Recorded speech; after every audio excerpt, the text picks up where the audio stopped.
પાટણની ઘી બજારમાંથી શંકાસ્પદ ઘીનો જથ્થો મળી આવ્યો છે। પાટણ એસઓજી પોલીસ અને ફૂડ વિભાગે તપાસ હાથ ધરી છે।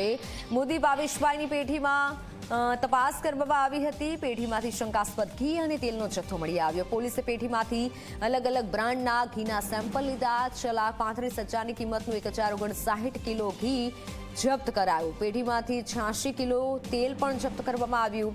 124 ઘીના ડબ્બા તેમજ તેલના ડબ્બામાંથી સેમ્પલ લઈ તપાસ અર્થે મોકલ્યા છે।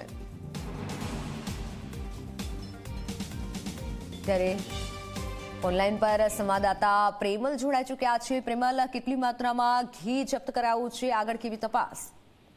ચોક્કસ મિત્તલ, જે પ્રમાણે પાટણ જિલ્લાની અંદર એક બાદ એક નકલી પનીર, બટર તેમજ ઘીની રેવડોને લઈને ક્યાંક શંકાસ્પદ ઘીના જથ્થાને લઈને હાલ તો પાટણ શહેરીજનો સાથે આરોગ્ય સામે ખુલ્લાયામ ચેડા થતા હોય તેવું સ્પષ્ટપણે અહીંયા જોવા મળી રહ્યું છે। ત્યારે પાટણ એસઓજી પોલીસને ખાનગી બાતમી મળી હતી કે પાટણ શહેરના જે ઘી બજાર છે, ઘી બજારની સાંકડી શેરીની અંદર શંકાસ્પદ મોટી પ્રમાણમાં જથ્થો પડ્યો હોવાની બાતમી મળતા જ એસઓજી પોલીસે રાત્રિ દરમિયાન જ ઘરની અંદર રેડ કરી હતી અને જે રીતે શંકાસ્પદ ઘી જણાતા પાટણ ફૂડ એન્ડ ડ્રગ્સ વિભાગને પણ આ બાબતે જાણ કરી હતી। ત્યારે બંને ટીમો સ્થળ ઉપર પહોંચી અને જે શંકાસ્પદ ઘીનો જથ્થો છે તેમાં ઘી છે 1,059 કિલો, કિંમત રૂપિયા 6,35,000નો મુદ્દામાલ સીઝ કર્યો હતો। જ્યારે તેલનો 86 કિલો જથ્થો છે જેની કિંમત થાય છે 16,770 તે તમામ મુદ્દામાલ સીઝ કર્યો છે અને ફૂડ એન્ડ ડ્રગ્સ વિભાગે તમામમાંથી સેમ્પલ લઈ અને પૃથ્થકરણ માટે મોકલી આપે છે। એટલે ક્યાંક ને ક્યાંક જે રીતે કહી શકાય કે મોદી ભાવેશ ભાઈની જે પેઢી છે તેની અંદર રેડ કરી શંકાસ્પદ મુદ્દામાલ ઝડપાયો છે